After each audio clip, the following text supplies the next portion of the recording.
Está começando agora o Conectando Mentes Curiosas. O podcast onde a transformação digital encontra o direito. No ar, mais um Conectando Mentes Curiosas, o seu podcast de tecnologia, inovação e direito. Eu sou Silvia Curado, sua host desse programa, e hoje eu estou aqui para apresentar mais um episódio especial deste podcast.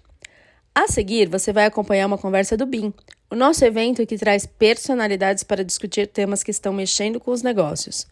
E o tema do momento é o superendividamento e o decreto do mínimo existencial. E para falar do tema, a gente convidou o presidente da Associação Brasileira de Procons e diretor executivo do Procon do Distrito Federal, Marcelo de Souza Nascimento. Também participam do nosso evento a nossa head de contencioso e sócia fundadora aqui do escritório, a doutora Ellen Gonçalves, o também sócio e líder do RICS, nossa área de relacionamentos institucionais e conexões sustentáveis, Érico de Mello, a nossa líder do Núcleo Procon, a Gabriela Gomes, e o nosso especialista em direito público, Douglas Ribeiro. Ao longo desta conversa, eles analisam os impactos do superendividamento no mercado e como funciona o decreto do mínimo existencial. Agora, antes de eu te deixar com os nossos especialistas de hoje, eu quero lembrar que agora você pode ficar sabendo sempre que a gente sobe um episódio em primeira mão. É só acionar o sininho lá no Spotify que ele te avisa sobre os nossos novos conteúdos. Você também pode assistir os nossos conteúdos em vídeo. A gente tem um canal lá no YouTube onde você vê tudo o que a gente faz, tanto nos episódios gravados quanto nesses que são feitos de eventos virtuais, ok? Se quiser ainda saber mais sobre o que a gente anda fazendo, os nossos artigos, entrevistas, é só seguir as nossas redes sociais. A gente está no LinkedIn, no Instagram e no Facebook. Agora fica aí com o nosso tema de hoje, que está muito rico, e eu te encontro no próximo episódio do Conectando Mentes Curiosas. Até lá! Bom dia a todos e a todas, é um enorme prazer estar aqui, quero agradecer a todos aqui em nome do PG, para tratar desse tema tão importante, né? A lei do superendividamento e o decreto do mínimo existencial.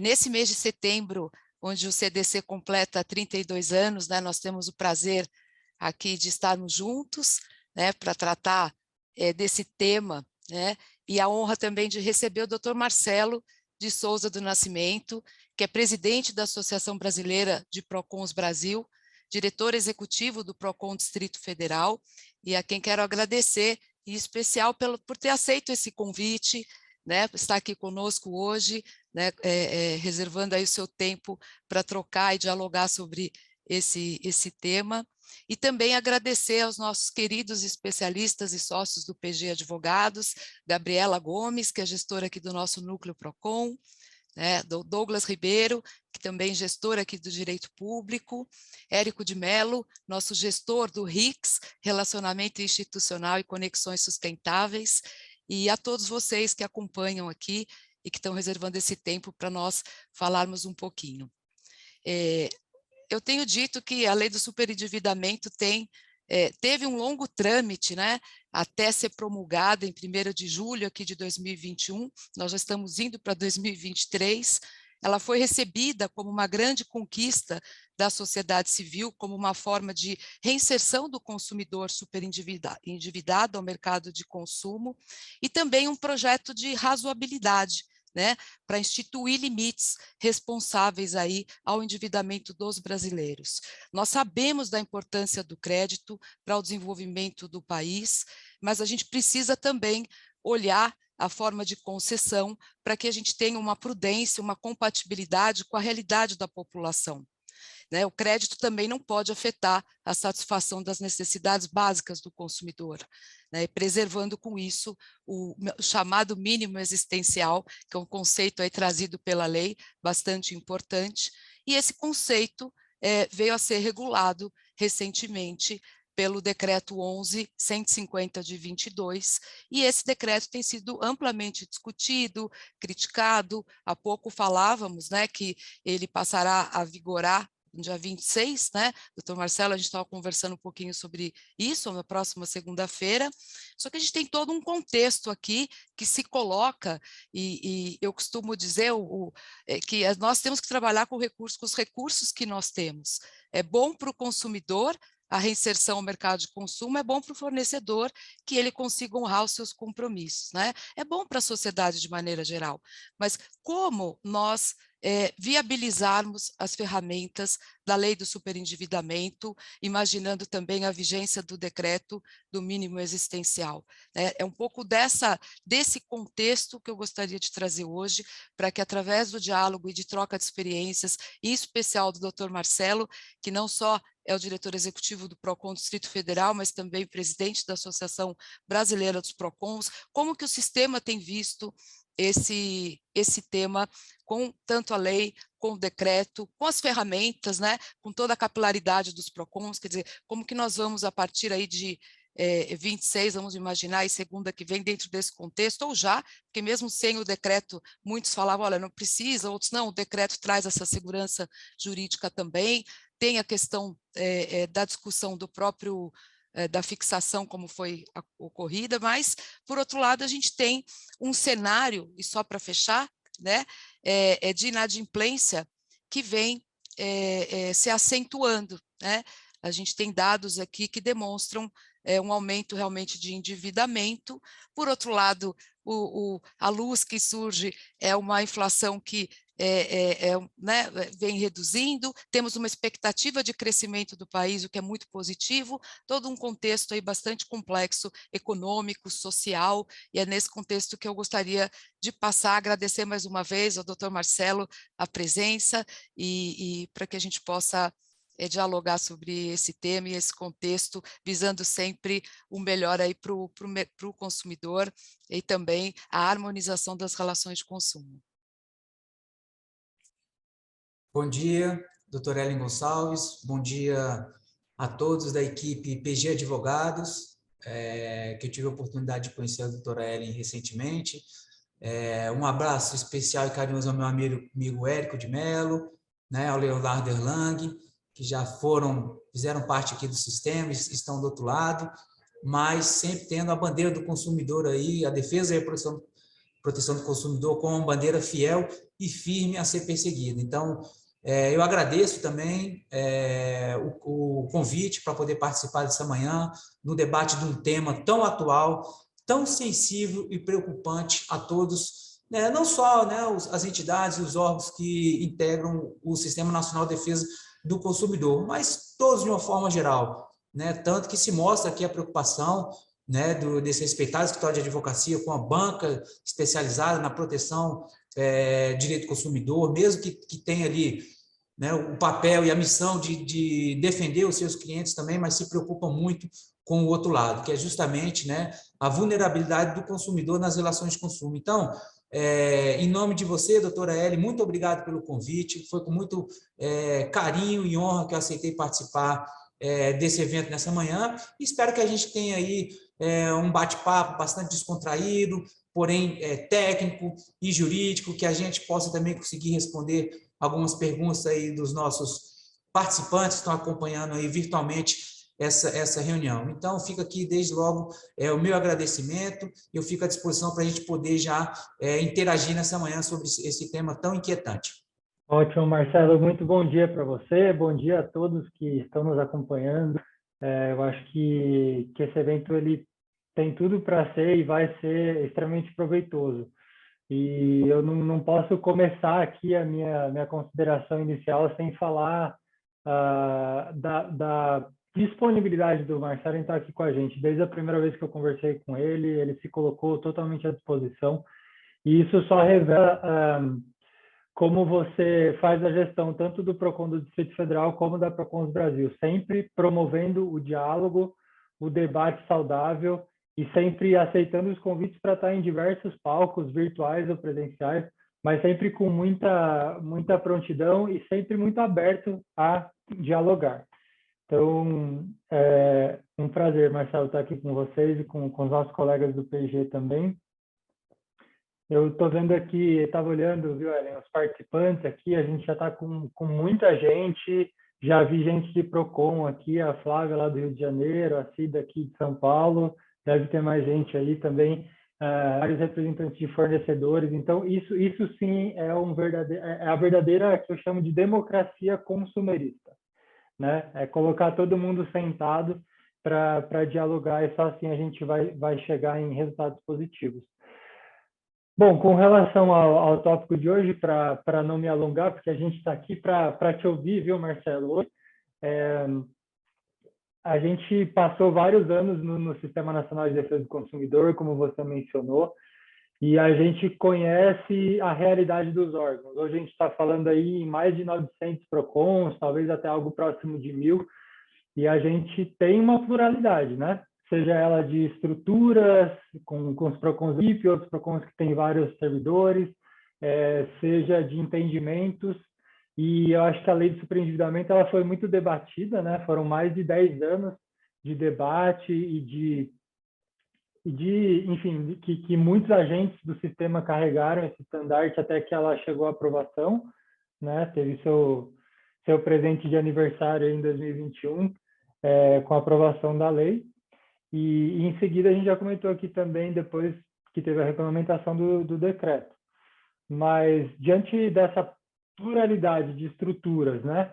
E dessa relativa novidade, já que a lei é muito jovem e o decreto mais ainda, o que eu queria te perguntar é como que você vê, de maneira geral, assim, se os PROCONs já estão preparados para a aplicação dessa lei, para usar todos os mecanismos ali que ela oferece.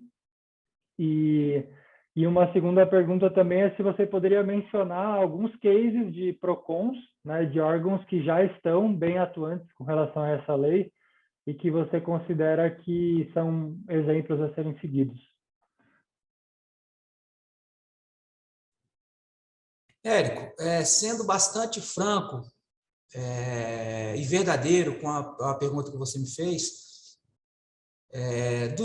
são aproximadamente, se o número não estiver bem exato, são 988 PROCONs que nós temos em todo o Brasil. E como você muito bem falou, conhece de perto a estrutura de vários PROCONs, tem muitos PROCONs, infelizmente, que a estrutura é muito pequena, a equipe é muito reduzida, a capacidade técnica operacional é realmente baixa, porque a estrutura realmente não é uma estrutura que o PROCON merece para poder atender a população ali na ponta, né? Nós sabemos que o PROCON ele é o órgão de excelência de atendimento ao consumidor, é a primeira porta de entrada para o consumidor realmente ser atendido, ser orientado, é onde ele pode registrar sua reclamação, fazer suas denúncias, e o PROCON serve também como uma porta de entrada antes que o consumidor bata as portas do Poder Judiciário. Né? Então, nesse contexto que nós sabemos que realmente tem PROCONs que não têm uma estrutura adequada, eu sou bastante sincero com você e transparente no sentido de afirmar que a grande maioria dos PROCONs, infelizmente, não está preparada para poder atender o superendividado. Né? É um atendimento mais especializado, é um atendimento mais direcionado e humano que a gente precisa ter com o superendividado. Primeiro que o superendividado ele não chega simplesmente batendo na porta do PROCON querendo sanar as dívidas dele ali. Há toda uma questão social e familiar por trás disso, que o próprio superendividado ele tem uma certa restrição de procurar o atendimento.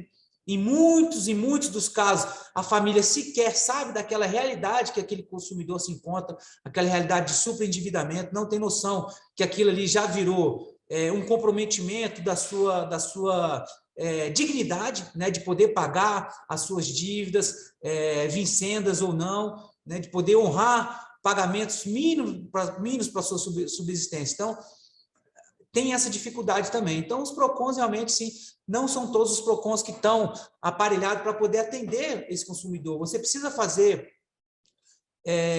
esmiuçar a vida do consumidor. Ele precisa abrir aquela vida pessoal e familiar dele. A gente precisa conhecer quais são as rendas desse consumidor, qual o patrimônio que eventualmente ele possui, quais são todas as suas dívidas, todas. Ele não pode vir aqui pedir um atendimento e omitir algumas dívidas, alguns bens, algo que ele tem. A gente precisa conhecer a fundo a realidade daquele consumidor para tentar ajudá-lo. E para isso o PROCON precisa ter uma equipe multidisciplinar, porque a gente precisa trabalhar com a parte de educação financeira, para que aquele consumidor receba uma orientação e não volte a gastar além do que pode, para que ele possa ter um conhecimento mais profundo de como lidar com a renda, com o gasto, ele precisa ter uma parte de orientação financeira.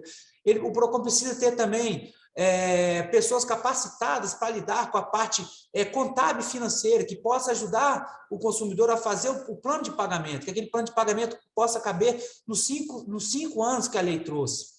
Então, nem todos os PROCON possuem isso, tanto que alguns PROCONs, alguns casos de êxito, como você formulou na sua segunda pergunta, fizeram de estabelecer parcerias, né, com faculdades, com universidades, com organizações que tenham essa expertise, que possam auxiliar o servidor do PROCON a mexer com juros, a mexer com o valor principal, com percentual da dívida. Então, é preciso que nem todos os PROCONs tenham essa capacidade de poder atender o consumidor dessa forma. Então, realmente, sendo bastante sincero, nem todos os PROCONs estão aptos e preparados para atender o superendividado na forma da lei, né? Então, aqui no PROCON DF, a gente tem um acordo de cooperação entabulado com o Tribunal de Justiça do DF, que nos auxilia também nessa parte do atendimento.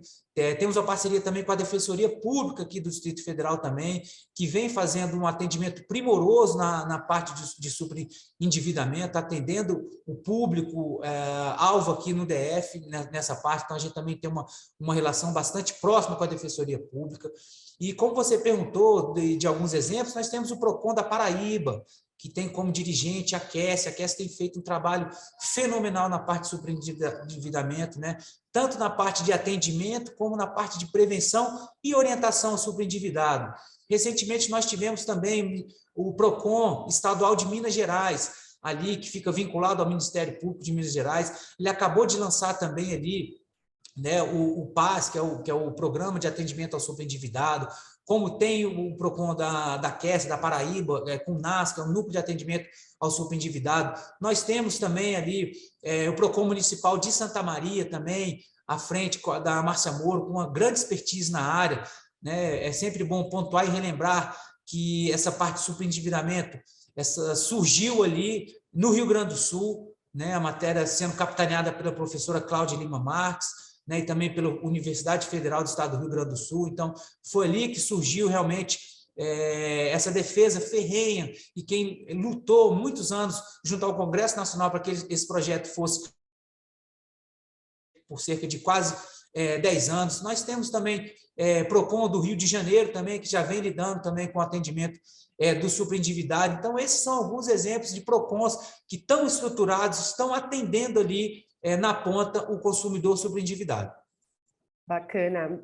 Marcelo, muito obrigada, é uma honra poder estar fazendo esse bate-papo aqui com vocês, doutora Ellen, Érico, Douglas, e que bom ouvir falar sobre um pouco desse superendividamento e como que os PROCONs estão se estruturando para isso. Do lado de cá, né, falando um pouquinho do que a gente faz aqui do escritório, a gente tem um núcleo de atendimento de PROCON, então algumas empresas que a gente atende, a gente faz ali as respostas para o PROCON, analisando, e eu percebo que o tema superendividamento é um tema ali que a gente tem enfrentado algumas dificuldades, seja do PROCON, que a gente não tem ainda um entendimento, até mesmo um mecanismo para tratar esse tema tão delicado, né, Marcelo, que é o superendividamento, você falar com o consumidor ali na ponta.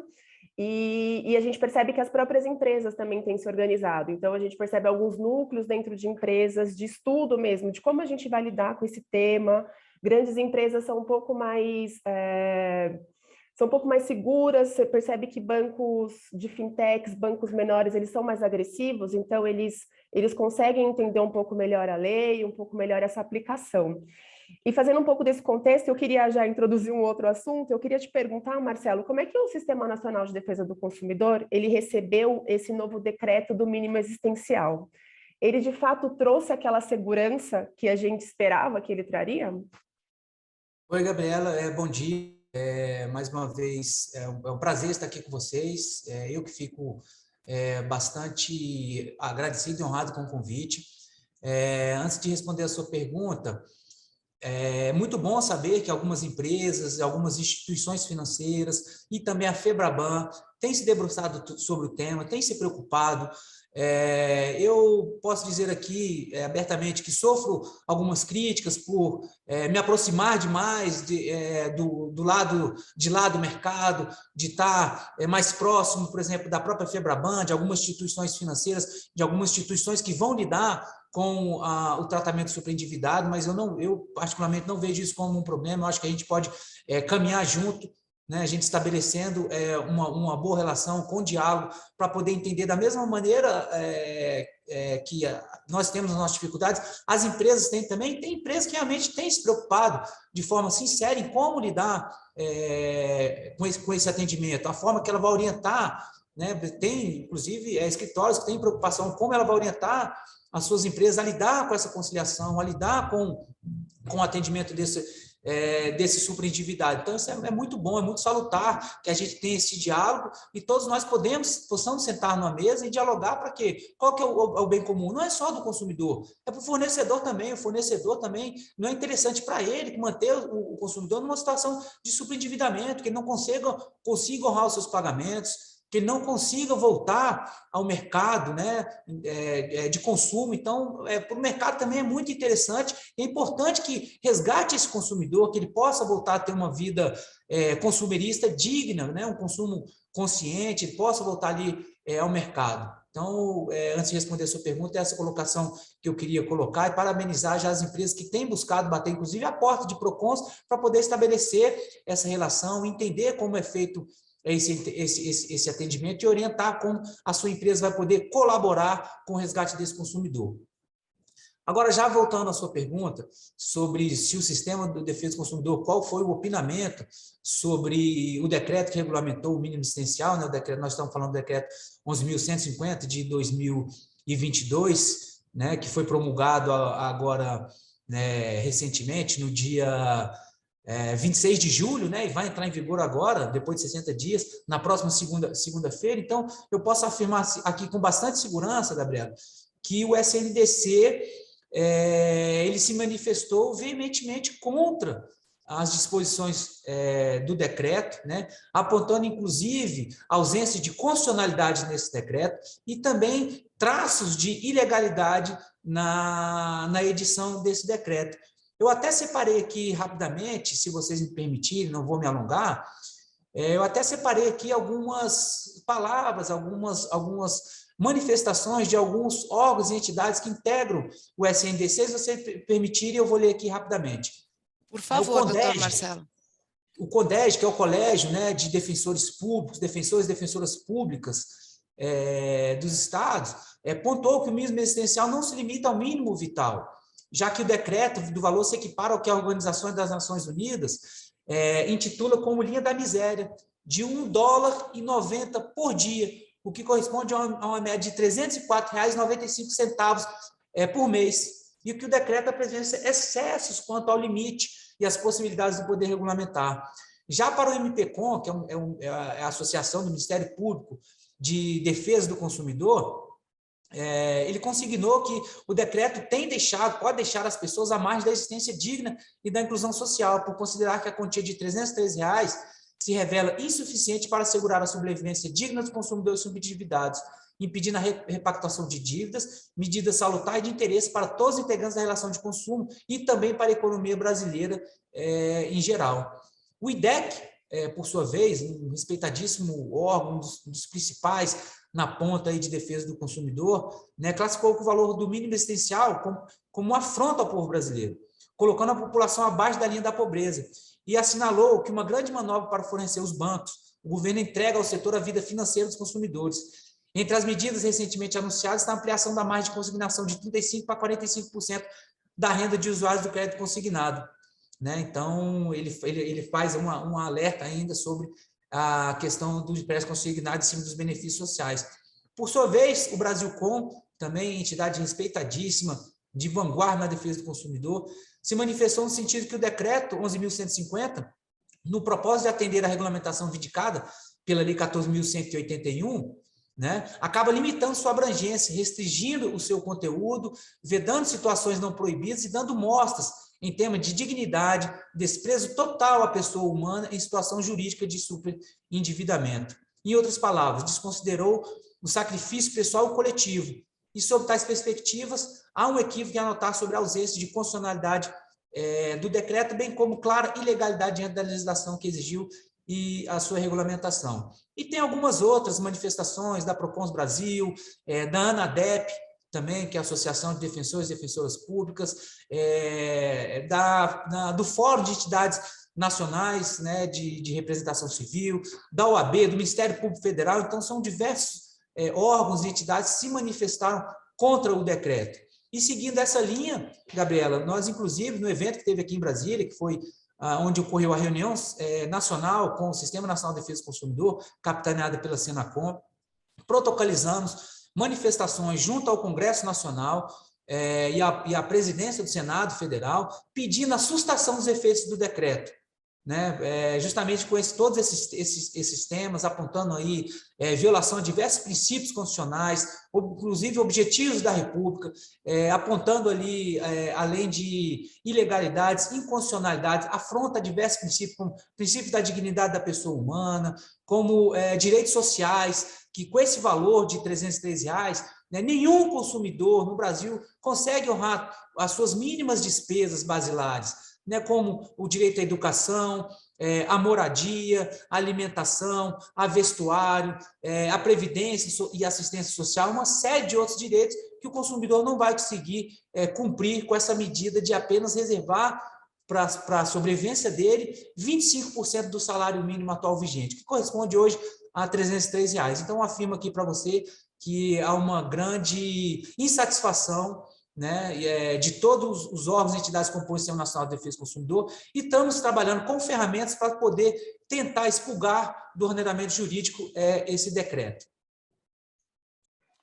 Bem, Marcelo, eu queria aproveitar o gancho aí desses comentários que você fez sobre as perguntas da Gabriela, e aí na prática, aqui trazendo um pouco para a prática, a questão da aplicação mesmo da lei, né, nós temos aqui um cenário, né, trazido pela lei, com a possibilidade desse primeiro ingresso do consumidor, essa primeira negociação, né, numa fase conciliatória, e aí, né, isso deve se dar em grande parte aí, né, no balcão do PROCON, como principal órgão público, né, de atendimento ao consumidor, né, as defensorias também acho que têm um papel importante já instituído nessa possibilidade dessa negociação extrajudicial, além dos convênios, né, que o PROCON, você mencionou os convênios que os PROCONs têm feito, e o Poder Judiciário também tem feito alguns convênios, inclusive com as universidades, a fim de pulverizar, digamos assim, essa possibilidade de conciliação.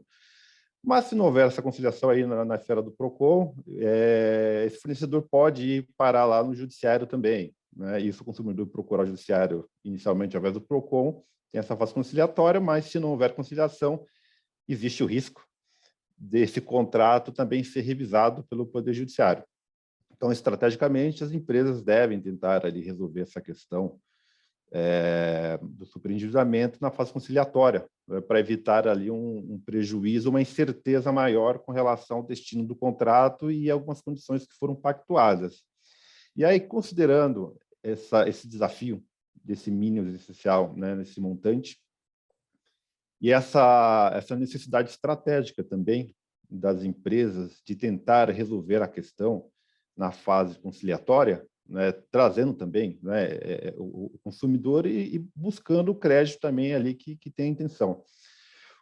Como você vê o desafio prático, né, de conciliar essa questão do mínimo essencial, mas também essa intenção das empresas de recuperar esse crédito, né, não permitir que esse caso vá para o judiciário, e qual a expectativa, né, que o PROCON tem nesse diálogo com as empresas nessa fase conciliatória, né, considerando que possivelmente boa parte das negociações não se encerrem numa audiência apenas de conciliação, que precise eventualmente haver mais de um debate ali sobre o crédito, considerando até mesmo porque a negociação se dará de forma assim global, né, incluindo todos os credores.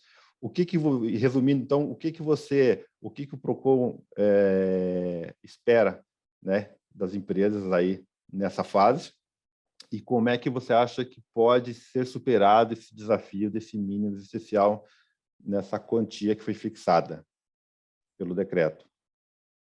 Bom, Douglas, aqui, aí, se você me permite, dentro da sua pergunta, eu faço até utilizar aqui esse campo, né, oportuno para poder fazer até um pedido para as empresas, se tiver aí alguém no mercado, alguma empresa acompanhando o nosso webinar, que faça, né, uma análise humanizada e acurada da situação daquele consumidor superendividado, que ela possa, eventualmente, inclusive abrir parte de mão do seu crédito para poder resgatar aquele consumidor. Muitas vezes, penso eu que é mais interessante que a empresa possa receber alguma quantia do que, às vezes, não receber nada e manter aquele consumidor superendividado à margem, né, excluído da vida em sociedade. Então, é importante que a empresa também tenha esse norte, né, tenha ali, faça uma análise interna, da perspectiva jurídica e econômica, se ela pode, o que ela pode conceder, né,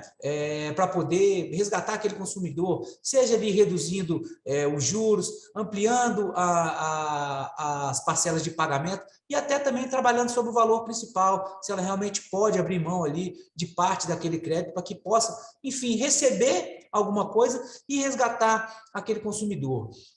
Dentro do âmbito da conciliação, seja administrativo, no âmbito dos PROCONs, ou mesmo judicialmente, é importante que as empresas se preparem para esse ambiente de conciliação, né?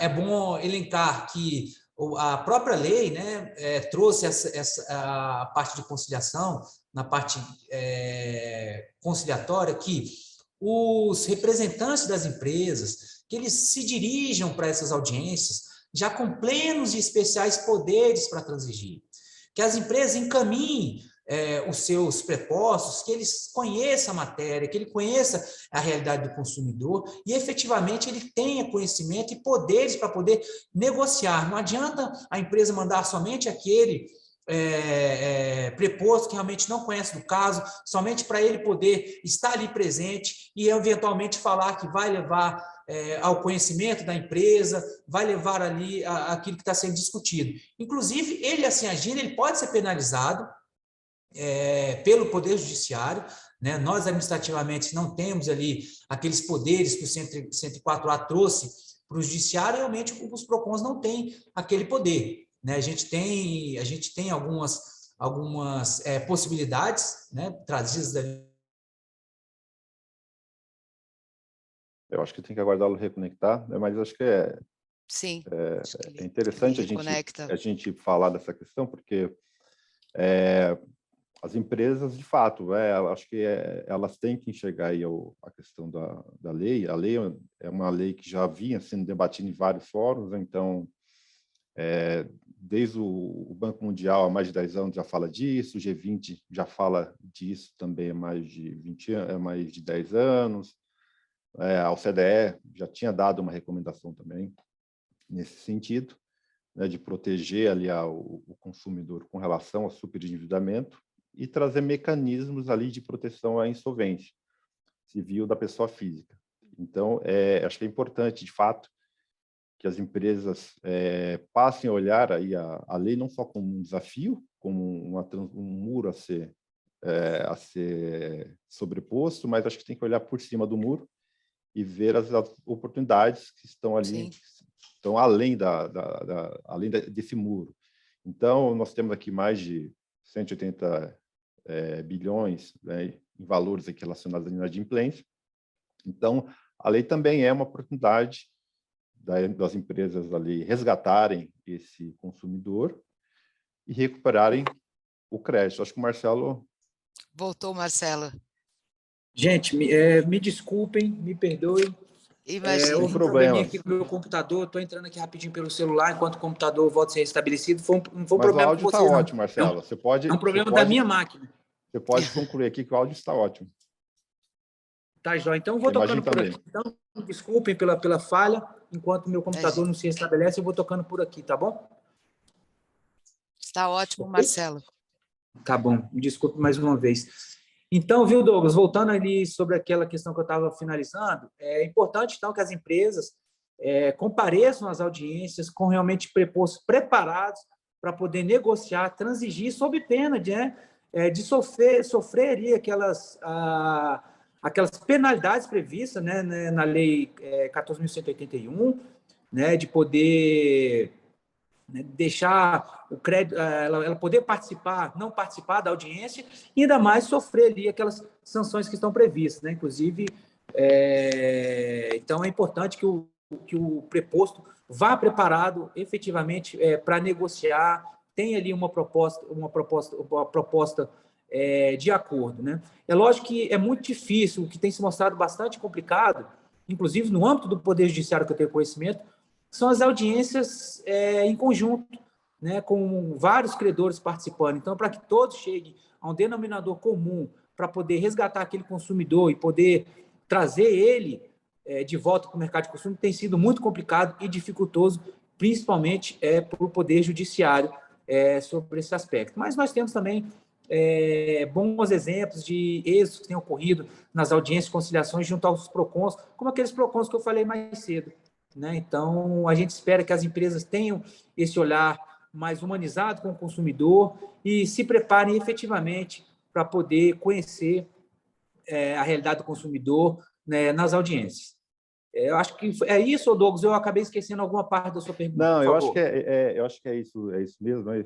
Aqui na sua queda que a gente acabou comentando um pouco e foi um pouco nesse sentido, né? No fato aqui destacando que as empresas de fato devem olhar aí como uma oportunidade também de recuperar o crédito e de resgatar o consumidor, de encantá-lo. As empresas que conseguirem tratar do tema de uma forma mais fluida e melhor, aí tendem a se destacar também, será um diferencial concorrencial também, porque é uma dificuldade tratar sempre questões relacionadas à negociação. Então, a gente verifica aqui que realmente é uma oportunidade das empresas recuperar o crédito, mas também resolver a questão ali na esfera administrativa, evitando ali o judiciário, porque há algumas incertezas, né? O PROCON, como você falou, tem menos mecanismos ali em face do fornecedor, mas já no judiciário, se ele não comparece a uma audiência, pode ser suspenso, né, os efeitos ali do contrato, ele pode ficar lá para o final da fila, então é uma preocupação do fornecedor ficar para o final da fila, ele já não está recebendo, aí vai negociar e depois ele vai para o final da fila, né, e é uma questão que preocupa, né, mas acho que também preocupa um pouco as empresas, também o risco de eventuais penas, né, como é que o PROCON vai tratar ali esse fornecedor, né, porque ele não tem o mecanismo de suspender a dívida, mas é comum que os PROCONs apliquem ali as penas até por questão de desobediência. Então, assim, o fornecedor que não comparece eventualmente a uma audiência, né, quais os riscos que você vislumbra ali com relação à eventual penalidade ou risco financeiro? Acho que ele caiu novamente, será? Agora eu voltei. Voltou. Não sei se você ouviu a pergunta, né? Mas considerando que o PROCON tem mecanismos diferentes do Poder Judiciário, né, que pode suspender a dívida, jogar o credor lá para o final da fila, mas é comum que os PROCONs apliquem, inclusive, penas por desobediência aos fornecedores, né? E existe também uma preocupação dos fornecedores, né, eventualmente aquele fornecedor que tenha maior dificuldade de fazer propostas de acordo e seja bastante acionado, né? E alguns setores acabam sendo, de fato, mais acionados por questões da natureza dos contratos de prestação continuada, que ele possa, digamos assim, ser mal visto em determinado balcão de atendimento. E aí, que riscos que você vê para esses fornecedores e as dicas, né, para a gente também mitigá-las, né? Como eu falei, você ressaltou, Douglas, a gente não tem, né, os PROCONs, né, não tem aqueles poderes, né, elencados ali no 104A, né, que o Poder Judiciário tem, como determinar a suspensão da exigibilidade do crédito, né, interrupção dos encargos de mora, né, e sujeitar o credor, né, àquele plano de pagamento da dívida. Então, o que a gente tem feito? Se não a audiência comparece, se um dos credores comparece à audiência sem poderes para transigir ou conhecendo aquele problema específico ali, o que a gente faz? A gente simplesmente suspende a audiência contra aquele fornecedor, né? A audiência, então, ela é tocada com os demais fornecedores, credores, que estão ali preparados para poder transigir, seja para acordar ou não, e aí, relativamente a esse credor, nós encaminhamos ao Poder Judiciário, né, justamente para que o Poder Judiciário possa tomar conhecimento daquilo e, eventualmente, adotar, como tem feito, a gente tem, inclusive, decisões recentes do Poder Judiciário de Minas Gerais, justamente acatando a manifestação do PROCON relativamente àqueles credores que não foram devidamente preparados para a audiência. Então, ali sim, aí os juízes têm decretado aquelas penalidades previstas no parágrafo 2º do artigo 104A do Código de Defesa do Consumidor. E quanto aos demais, a audiência e o processo corre no PROCON. Então, é assim que a gente tem agido com esses credores que não chegam devidamente preparados nas nossas audiências. Mas então uma informação essa aí, acho que bem importante, porque do ponto de vista assim, prático, então, considerando que o PROCON tem esse poder de fazer essas audiências e homologar esses acordos, então, na verdade, a hora que o consumidor homologa esse acordo ele tem 5 credores e 4 deles fazem o acordo, e compromete já aquela renda mensal daquele consumidor, né? Esse fornecedor que ficou de fora, que não foi bem preparado, ele acaba tendo um risco, digamos, maior para receber o seu crédito, porque aquela renda do consumidor, de fato, está comprometida e chancelada pelo que prevê a lei. Então, ele acaba tendo, digamos, um risco maior para ter ou mecanismos complicados, né, para ter que receber esse crédito, porque o consumidor já está ali com a renda, pode estar, né, com a renda comprometida. Acho que é uma informação aqui interessante. Sujeito, né, compulsoriamente, né, ao plano que foi estabelecido com os demais credores, e ainda vai receber por último, né, ele vai para o final da lista ali para receber o seu crédito. Então, na prática, realmente é assim que tem ocorrido. Marcelo, eu gostaria de aproveitar, eu acho que está muito interessante essa troca aqui, esse aprendizado com você, e a gente colocou o tema do mínimo existencial, sabemos aí dos desafios, das críticas e como que essa situação vai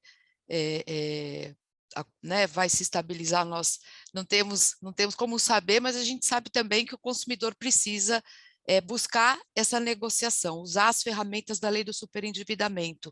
Vocês têm no Procons Brasil algum indicador de que esta realidade tem aumentado? Os consumidores têm buscado mais os órgãos para que tentem negociar ou tentem ser orientados, né? Eu sempre tenho uma preocupação com a questão da educação para o consumo, e a própria lei fala da educação financeira, da conscientização, da orientação. Então, nós falamos aqui muito dos órgãos para ter ferramentas para atender, da multidisciplinariedade. É uma lei importantíssima, mas que traz mecanismos novos e também de implementação que nós vimos já desafiadora, né, Marcelo, para a realidade do país como um todo. Então, a pergunta é, os consumidores em si, como eles têm se portado diante disso? Eles têm buscado, vocês têm notado em âmbito nacional um aumento dessa consciência ou dessa realidade, né, olhando pelo lado do consumidor? Ellen, nós não temos esses dados consolidados de forma nacional. A Procons Brasil não possui ainda esse dado nacionalmente, mas cada Procon tem o seu levantamento, faz o seu levantamento, quase que mensalmente, para saber como está sendo essa procura, como está sendo dado o tratamento e a orientação a esse consumidor, e o que a gente tem sentido realmente de diversos Procons que têm atendido e recebido esse público, sim, que a busca tem aumentado, né? Ela aumentou a partir do momento que a lei entrou em vigor e que vários Procons começaram a divulgar que estavam atendendo esse público, vários consumidores começaram a bater as portas do Procon, e também posso afirmar aqui, aliás, defensorias públicas. Eu tenho conversado também com diversos defensores, né? Temos como exemplo aqui a própria Defensoria Pública aqui do DF, né? A Defensoria Pública do Ceará, inclusive ontem eu conversei com a doutora Amélia, sobre isso, né? E ela tem atendido na ponta lá também esses consumidores sobreendividados. Mas ainda, posso falar aqui para você também, Eric, que ainda há, sim, a boa parte dos consumidores que deixam de buscar o atendimento justamente por se sentirem envergonhados diante da família, não querer externar e que isso seja conhecido por demais pessoas, por amigos ou inclusive familiares, né? É curioso você notar quando você vê uma pessoa vindo ser atendido, ele fica preocupado, inclusive, quem está ao seu redor, quem está olhando, se a pessoa está prestando atenção, eventualmente uma pessoa lá está prestando atenção naquela conversa. Você vê que, muitas vezes, aquele consumidor ali, ele fala baixinho com o atendente, ele fala baixinho com o atendente, ele não quer que algumas pessoas tomem conhecimento disso, porque realmente ele acaba achando que aquilo foi um problema somente dele, como se ele tivesse perdido o controle, né? Então, nessa seara, nós temos culpados de todas as ordens, nós temos ali o crédito oferecido de forma irresponsável, às vezes a perda realmente ali do controle financeiro por parte daquele consumidor, né? Então, comportamentos agressivos, né, de correspondentes bancários, né? Então, assim, a gente tem uma série de problemas nesse. Não há só não gosto de usar essa palavra, sim, mas não há só um vilão nisso. Então, o problema ele é decorrente de vários segmentos. Então, ainda a gente sente, sim, que muitos consumidores deixam de procurar uma assistência, uma orientação em razão disso que eu acabei de falar. Sim. Marcelo. Um contexto só para... é um contexto complexo, né? Porque é um contexto, e daí vem a necessidade das ferramentas e multidisciplinaridade, profissionais de várias naturezas. Eu acho que o sistema também, apesar do trâmite longo da lei, a gente também não estava preparado também para receber, né, uma legislação desta complexidade, né, Marcelo? E aqui, só prometo que é a última pergunta, e quero também aproveitar aqui e pedir que as pessoas, todos os nossos participantes, fiquem à vontade para perguntar no chat, tá? Para a gente direcionar. E uma curiosidade se você tem conhecimento de alguma parceria de PROCON, porque eu acredito que é a sociedade como um todo, é o setor público e privado, é a harmonização para que isso dê certo para todos, consumidor, fornecedor e sociedade, né? Se temos algum piloto, algum projeto de parceria com algum fornecedor, em algum PROCON que você tenha conhecimento, para auxiliar e gerar algum birô de negociação, algo que a gente tenha tido de exemplo como sucesso, se você tem conhecimento disso. Não, especificamente contra algum fornecedor em parceria com algum órgão de defesa do consumidor, eu não tenho conhecimento. As parcerias que eu tenho conhecimento foram formalizadas com instituições de ensino, como faculdades e universidades, né, e também junto a tribunais de justiça. Alguns, inclusive, possuem núcleo especializado de atendimento e tratamento do subendividado, né, inclusive com uma parte importantíssima, como você falou, que é a educação financeira, né? Inclusive, tem alguns tribunais de justiça que eles estipulam que o consumidor, para que ele possa participar daquela audiência e ter aquela dívida dele negociada de forma coletiva, que ele passe, sim, por uma educação financeira, que ele possa frequentar um curso, que ele possa ali participar. Inclusive, tem tribunal, inclusive aqui o Tribunal de Justiça mesmo, as empresas que são levadas à conciliação, elas são obrigadas a que o preposto passe por um treinamento junto ao Tribunal de Justiça. Então, os servidores treinam aquele preposto para que ele siga, para que ele vá à audiência realmente preparado. Ele não segue simplesmente lá sem poderes para transigir ou eventualmente não conheça o caso. Então, há essas duas vertentes, que os fornecedores possam participar de um curso prévio de orientação sobre como se comportar e se dirigir à audiência de conciliação, e que o consumidor ele tenha, assim, que ele parta, né, que ele participe de um curso de orientação financeira. A esse respeito, eu posso falar que a FEBRABAN, ela iniciou um contato com os PROCONs, apresentando ali um acordo de cooperação para que os PROCONs possam também se utilizar da FEBRABAN para poder, inclusive, oficiar, notificar alguns bancos, aqueles bancos que se mostrarem mais reticentes, ou então não uma certa dificuldade na notificação do comparecimento daquelas instituições financeiras. A FEBRABAN pode fazer essa ponte, né, sensibilizando os bancos sobre a importância de estarem ali próximo aos órgãos de defesa do consumidor, que possam participar das audiências. Então, a FEBRABAN está desenvolvendo um projeto piloto para que tenha ali, né, e ela possa acompanhar o fluxo. Inclusive, a FEBRABAN apresentou para a gente recentemente um fluxo de como deve ser o tratamento, né, como deve se dar ali, desde o momento que a gente recebe o consumidor, né, o questionário que ele tem que responder, realmente abrindo a vida financeira, pessoal e familiar dele para a gente, que a gente faça primeiramente análise se aquele caso se encaixa num caso de superendividamento ou não, e aí, sendo um caso de superendividamento, a partir dali o fluxo que deve seguir, né, com notificação dos credores, com a apresentação do plano de pagamento, com o chamamento para audiência de conciliação, se há acordo, se não há acordo, se vai ser enviado para o judiciário ou não. Então, a FEBABAN tem feito esse projeto de aproximação com os PROCONs nesse fluxo, que inclusive foi apresentado à Senacom. A Senacom, a Secretaria Nacional do Consumidor, formou um grupo de trabalho para tratar sobre o superendividamento. Eu, inclusive, estou fazendo parte desse grupo, então já foram realizadas 2 reuniões a esse respeito, para que a Senacom também tenha condições, inclusive, de orientar os PROCONs e auxiliar os PROCONs no atendimento ao superendividado. Legal, excelente. Marcelo. A gente tem uma manifestação aqui no chat também, que eu queria colocar para você, e fazendo um link já para te jogar essa pergunta que chegou. Você falou, e me chamou muita atenção por causa da nossa área de atuação aqui no escritório, você falou que muitas empresas já têm batido a porta dos PROCONs, nesse contexto do superendividamento, né? Eu acho que isso, de novo, reforça o mantra da Ellen, entre aspas, e o mantra de todos nós, que é o da harmonização, né? Principalmente, acho que assim, a gente está muito em sintonia aqui no debate, o Douglas falou sobre isso também, da gente tentar resolver, né, antes de chegar ao judiciário, e isso a gente faz com o diálogo, né, com o que a gente está fazendo aqui, com uma empresa procurando PROCON e vice-versa. Como você falou, alguns PROCONs já estão preparados, já estão atuando, usando as ferramentas da lei. Então, é importante também, né, que haja essa aproximação desses PROCONs com as empresas e vice-versa. E muito se falou, né, nos debates e audiências públicas sobre mínimo existencial, sobre segurança jurídica. Então, ambas as posições, ainda que parecessem antagônicas, defendiam a segurança jurídica, né? E a nossa...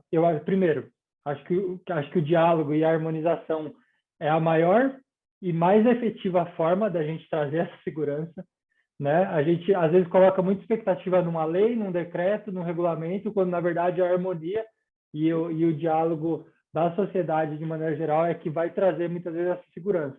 E a nossa pergunta aqui no chat, feita pelo Gustavo, ela, acho que perpassa também por essa questão da segurança, e ele está fazendo uma colocação, uma provocação até bem interessante. Ele está te perguntando, Marcelo, como você vê o risco dessas novas regulamentações gerarem um aumento significativo de distribuições de novas ações judiciais, não apenas os consumidores que buscam seus direitos legitimamente, mas principalmente as atuações de captações massivas e muitas vezes fraudulentas que já impactam o judiciário em outros tipos de demanda.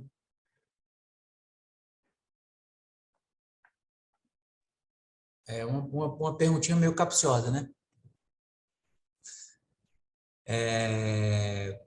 Deixa eu ver aqui se eu entendi bem dele. Ele falou sobre as novas regulamentações, essas que o governo federal tem soltado, será essa que ele está fazendo referência? Eu acho que ele está se referindo à lei de desprendimento e o decreto, né, do mínimo existencial. Sem dúvida nenhuma, eu penso, Érico, que com a vigência do decreto, nos termos que ele se encontra, pode sim haver uma judicialização massiva, e por ambas as partes, né? Pelo consumidor, né, que vai tentar ali estabelecer um acordo, né, que é o que os PROCONs, inclusive, têm feito, né, vários PROCONs têm feito, não tem acatado as normas do decreto, até porque ele não está em vigência ainda, então o PROCON tem dado prioridade ao que havia o entendimento que vários tribunais já tinham, né, que deveria ser preservado ali cerca de 70% da renda do consumidor e utilizado apenas 30% da renda para poder pagar suas dívidas, né, e também para os próximos fornecedores, na medida que, entrando em vigor o decreto e PROCONs não derem aplicabilidade ao decreto, e ele vai estar valendo, né? Por mais que ele esteja sendo atacado ali, sendo tido como inconstitucional ou ilegal, é um decreto que vai entrar em vigor e vai estar valendo e em plena vigência. Então, os fornecedores certamente também procurarão o Poder Judiciário para poder dar validade aos termos do decreto. Então, acredito que pode sim ter uma enxurrada de processos aí oriundos do judiciário, né? Tanto questionando a atuação de PROCONs, tanto o consumidor questionando ali a postura das empresas, como as empresas também questionando a postura dos PROCONs e a ausência de validade do decreto. Né? Inclusive também por parte das defensorias públicas, né? Já que diversos consumidores têm procurado a defensoria pública já para poder ingressar em juízo para que ele possa ter ali o tratamento conciliatório das suas dívidas. Então, acho sim que o Poder Judiciário pode sim receber uma série de demandas aí nos próximos tempos. Obrigada, muito obrigada, Marcelo. Eu acho que esse é um cenário que a gente sempre quer evitar, né? Mas com essa pergunta, assim, abre essa questão da judicialização, que não é bom nem para o consumidor, ainda mais um superendividado, porque tem suas questões e vai depender da defensoria e de todos os mecanismos que também já tem bastante trabalho, né? E todo esse arcabouço sendo construído para que a gente possa harmonizar, como o Érico falou, os interesses, né? A relação de consumo e um cenário que se desponta também preocupante, né? Eu acho que é através de diálogos como esses que a gente pode encontrar soluções, né? Soluções que tenham esse respaldo, obviamente, na lei, mas que sejam criativas e que atendam, né, os anseios da lei e que, independentemente dessa questão do mínimo existencial, você tem ali uma questão conciliatória entre as partes, né? Então, interesses ali também convergentes, né? E eu gostaria que nós não temos mais perguntas, né? Não sei, por favor, incentivando a todos aqui, que a gente está faltando alguns minutos aqui para o término do nosso webinar, para as considerações finais, mas se alguém tiver alguma pergunta, por favor, coloquem aqui no chat, né?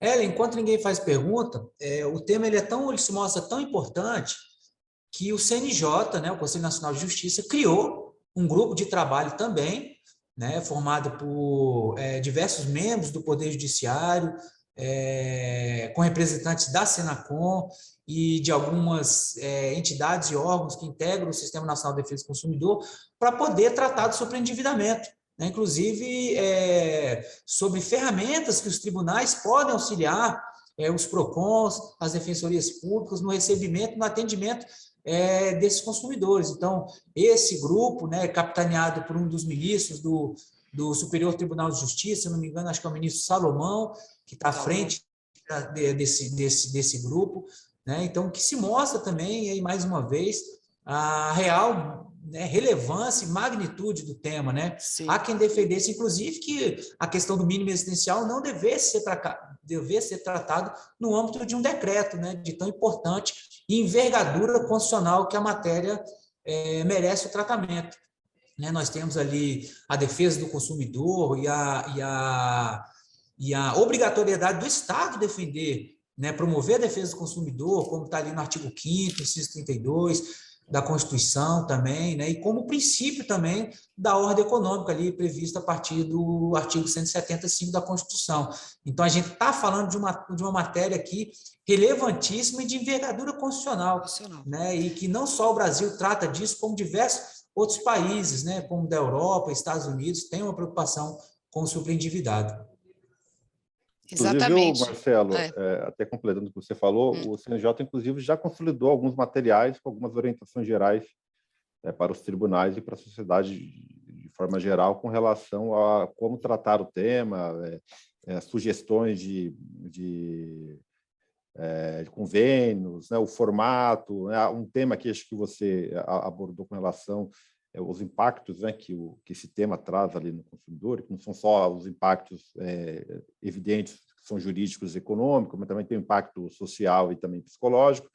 Eles fizeram até uma oficina de educação financeira, que eu acho que você mencionou, e ela é uma oficina que ela é prévia, então ele faz ali a reclamação, ele pode, né, passar por essa oficina, e antes da conciliação ele se prepara, né, para ter informações sobre educação financeira, para também conseguir resolver o seu problema e não reingressar com o mesmo problema posteriormente. Exato. Então, é uma política de Estado que realmente está sendo levada a sério, tem as dificuldades, tem os encargos aqui econômicos que são necessários, mas tem algumas saídas aqui que estão sendo indicadas aqui pelo CNJ, inclusive fomentando parte dessas políticas com base nos fundos, né, de defesa do consumidor, aqui previsto lá no artigo 3 da Lei da Ação Civil Pública. Então, há orientações nesse sentido, então o debate aqui deve aumentar e, digamos assim, o poder do Estado de atender também parte dessas demandas aqui deve aumentar aqui no final de ano e começo do ano que vem. Eu acho que é só para complementar, né, Marcelo, como você fala, uma envergadura, tema muito relevante, envergadura constitucional, uma lei com vocação multidisciplinar, que requer realmente esse diálogo, e nunca foi tão necessária a cooperação entre todos os entes, né?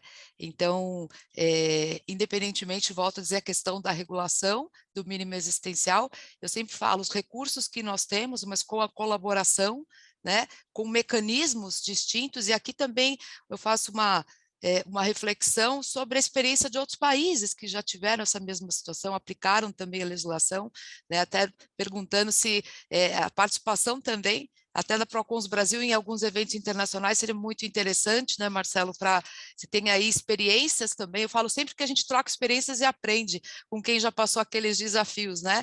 E é óbvio que a magnitude do Brasil, a nossa realidade e complexidade muitas vezes é distinta de outros países muito menores, outras situações também, mas é muito bem-vinda nesse momento, né? Eu acho que nós temos aí, a única certeza é que temos muito trabalho pela frente, né? Nessa educação para o consumo, na harmonização, enfim, e nesse pensamento dos mecanismos administrativos e também com a cooperação desses grupos de trabalho. Então é bem interessante que a gente já tenha esses grupos atuando aí fortemente, né? E deixa eu passar a palavra para a Gabriela, que eu a interrompi, peço desculpas, Gabi, e acho que ela queria fazer uma pergunta. Permanece ainda, Gabriela? Não, acho que ele já respondeu, Ellen. Eu ia falar exatamente sobre essa educação ao consumo, o que as empresas têm feito junto com o Procon, acho que já foi bem respondido. Não deu nem tempo de falar, a gente acaba falando, emendando um assunto no outro, né? Mas foi bom. É a relevância do tema e do nosso convidado, né, Marcelo? Eu só tenho aqui a agradecer, gostaria de pedir, a gente já ultrapassou alguns minutos do nosso horário, acho que esse é o primeiro, faço aqui o convite permanente para que a gente continue acompanhando a evolução desse tema, que ainda é muito novo para nós, né? Eu acho que a gente está assistindo a todo esse arcabouço de atuação, de fluxos, né? Gostei muito de saber também dessa atuação da Febraban com fluxos, né? Eu acho que é isso, quer dizer, como que se dá de maneira participativa, colaborativa, porque todos temos interesse que essa lei consiga levar esse superendividado a uma reinserção, né, a retomada, porque é uma questão de dignidade da pessoa humana, é uma questão realmente que toca cada ser humano, né? Assim que essa lei foi promulgada, eu me lembro de ter feito até um webinar aqui com a Juliana, que foi a secretária, né, da Senacom, a Juliana Pereira, e chamei também a Luísa Trajano, que também representa né, uma empresa de varejo, e para mostrar como o tema era convergente, né, de um lado o sistema, do outro lado o varejo também, mas todos querendo que esse superendividado, esse brasileiro, volte a consumir, né? É crescimento para o país, é crescimento também né, do nosso fundamento aqui de dignidade. Então, agradeço muito e passo a palavra para o Marcelo para fazer as considerações finais, cada um dos nossos queridos convidados aqui também.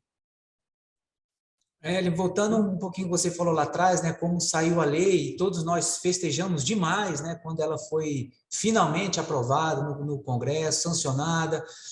Só que logo depois caiu a ficha, né, e uma preocupação, inclusive externada por mim, em vários eventos que nós podemos participar, foi assim, gente, e agora? Como que a gente vai atender o superendividado? Porque veio a lei é muito boa, mas realmente causou na gente um alvoroço, porque assim, gente, quem está preparado para atender o superendividado? Como é que vai ser isso? Então, a partir daí que o pessoal começou a correr, se movimentar, como é que a gente vai atender, e a gente não tem expertise. como é que vai fazer com o plano de pagamento, como é que vão ser os cálculos, juros, multa, valor principal, desconto, enfim. Né? Então, a partir daí surgiu essa necessidade, né, multidisciplinar da gente poder atender o superendividado. E como você falou agora muito bem no final, olha o que a lei chegou a fazer, né, a aproximação que ela tem causado, né, a aproximação de órgãos, como os PROCONs se aproximarem mais do Poder Judiciário, né, que são os tribunais de justiça, que têm muito mais... não só poder, mas muito mais estrutura, né, organizacional e humana para poder nos auxiliar desse atendimento. Então, parcerias com instituições de ensino, como faculdades, universidades, a OAB também, né, a Ordem dos Advogados do Brasil, se mostrando ali, estendendo o braço com seus advogados para poder que os advogados possam também auxiliar os órgãos na preparação dessas audiências, né? Então, importante ponto que você tocou, né?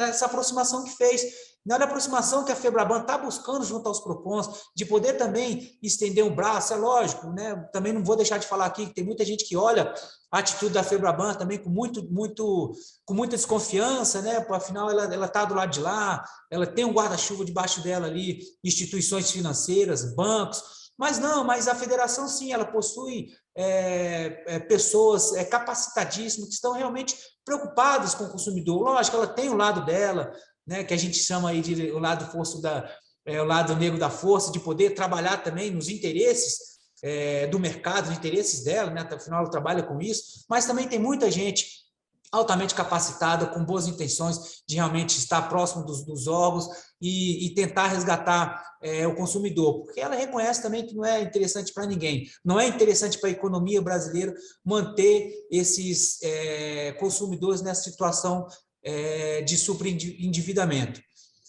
E, bom, Hélio, então, já que nós não temos mais perguntas, eu acho que não temos, né? Eu não estou acompanhando aqui. Deixa eu ver aqui, Érico. Se tiver, Marcelo, tem uma última pergunta aqui e mais algumas manifestações, então eu vou fazer já algum tipo de bloco. Marcelo, bom dia, tudo bem? Essa é do Reis Batista.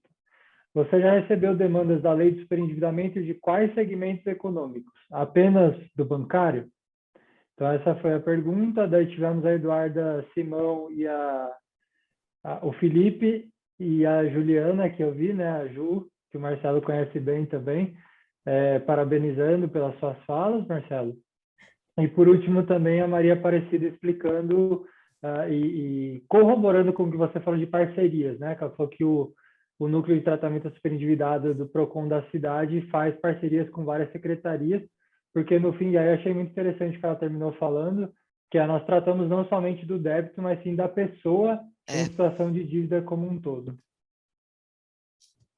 Não, Érico, respondendo a primeira pergunta, aqui somente segmento bancário, né? Só foram, que não chegou aqui até agora para a gente, foram dívidas do varejo ou outro tipo de dívida. Realmente só dívidas do segmento bancário e principalmente tem um banco local aqui no DF, né, que é o Banco BRB, Banco Regional de Brasília, que há uma lei do Distrito Federal que determina que todos os servidores públicos do DF recebam os seus proventos por meio desse banco, por meio do banco. Então, realmente o maior público que chega até nós realmente são os servidores públicos do BRB, que já tem ali aqueles empréstimos consignados, constados diretamente na folha, utilização do cheque especial, o cartão de crédito também, oriundo do próprio banco também, que a pessoa também já não tem conseguido pagar aquele valor, muitas vezes não paga sequer o valor mínimo da fatura.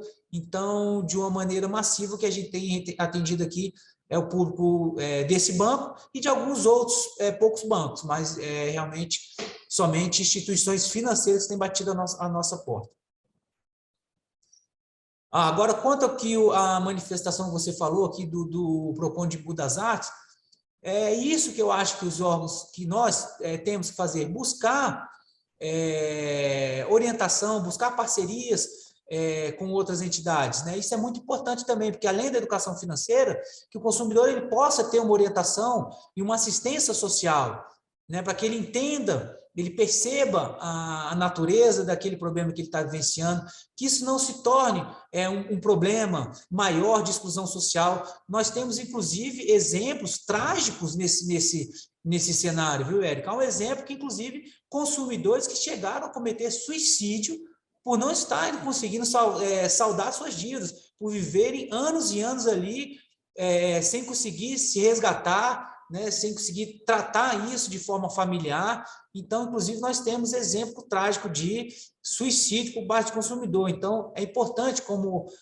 o Embu das Artes tocou aqui, falar que faça parcerias, né, com a Secretaria de Saúde, que possa acolher esse consumidor também no âmbito social, psicossocial, né, que outras parcerias possam ser fomentadas, né, de educação financeira, educação para o consumo, que esse consumidor ele possa passar esse ensinamento para os seus familiares, para os seus filhos, de como lidar melhor com os seus recursos financeiros, né, pessoais e familiares. Érico, acho que as nossas perguntas já se findaram, né? Tem mais algum ponto, Érico? É isso que eu ia te falar. Acho que conseguimos endereçar todos. Então acho que nós podemos nos direcionar, Marcelo, aí já para as considerações finais. Bom, eu agradeço mais uma vez a equipe da PG Advogados, em nome da doutora Ellen Gonçalves, que eu tive o prazer de conhecê-la recentemente. Fui embridado com o livro dela, que eu recomendo a leitura para todos. É uma leitura fácil, descontraída, que traz ali um histórico, né, do Código de Defesa do Consumidor, de como ele foi construído, de alguns episódios que eu também não conhecia, dos bastidores, né, entrevistas ali com pessoas que são renomadas, né, exemplos, né, e que nós admiramos na defesa do consumidor, como o professor Ricardo Morichita, como a Juliana Pereira, que ambos estiveram à frente da Secretaria Nacional do Consumidor, o Morichita ainda quando era um departamento, né, o DPDC, né, então eu recomendo a leitura desse livro para todos, viu, Eli? Puder disseminar aí o livro, bastante, eu gostei, li ele bastante rápido, né, porque de tão interessante que é a leitura, você vai lendo, quando você vê, fala, pô, bem legal. Então, eu agradeço, viu, ao interesse do PG e Advogados em disseminar esse tema, né, esse tema tão relevante que a gente discutiu hoje, tão inquietante, né, ver o decreto aí trazendo, como perguntou mais cedo, eu acho que foi a Gabriela, sobre a insegurança jurídica, realmente trazendo uma insegurança jurídica para todos nós, para todo o sistema, né, que realmente o valor ali estipulado não dá para o consumidor sequer comprar uma cesta básica, e não tem como realmente o consumidor sair de uma vida indigna se esse decreto permanecer íntegro da forma que ele se encontra. Então, nós esperamos que o Congresso Nacional se debruce em cima desse tema, que ele possa sustar os efeitos do decreto, ou, se não, que o próprio Poder Judiciário, por meio do Supremo Tribunal Federal, acolha as arguições, né, de preceito fundamental que foram ajuizadas recentemente, né? Então, a gente espera que esse decreto aí tenha uma vida curta, para que a gente possa atender com maior dignidade e um atendimento humanizado dos consumidores, e que eles possam ser resgatados aí para poder serem inseridos, né? Que eles saiam da exclusão da vida social e possam voltar a ser inseridos no mercado de consumo. Então, obrigado mais uma vez a todos que puderam estar com a gente nessa manhã, puderam acompanhar esse bate-papo, né? Na verdade, não foi assim uma questão de seminário, mas sim um bate-papo descontraído, mas bastante técnico. Obrigado mais uma vez a todos vocês, com muito carinho. Foi satisfação, e eu fico à disposição para eventuais novos encontros e também outras reuniões, outros bate-papos que a gente possa estar juntos novamente. Muito obrigado mais uma vez, que todos tenham uma excelente quarta-feira, tá bom? Obrigado mais uma vez a todos. Muito obrigada, doutor Marcelo, é uma honra, e eu fico muito feliz aí sobre o livro. Eu falo como o tempo passa rápido, né? Uma Lei para Todos comemorou os 30 anos, já estamos em setembro agora comemorando os 32 anos, e logo a gente precisa atualizar. Faço questão da sua participação, porque eu falo que é um livro que ele vem para trazer a história, né? Para marcar o quanto importante é o CDC para a sociedade, e a participação de todos, setor público, setor privado, nessa harmonização e nesse desafio de, no final das contas, melhorar a nossa sociedade, melhorar o nosso país, né? É muito bom. E eu estou aqui, ó, uma lei para todos, né? Muito obrigada a todos, obrigada Douglas, Érico, Gabriela, né, Dr. Marcelo em especial, a todos que ficaram aqui até esse momento conosco, enorme prazer, uma excelente quarta também, uma excelente semana a todos. Um abraço, obrigada. Obrigado, um abraço a todos. Tchau, gente. Obrigado, Tchau, tchau. pessoal.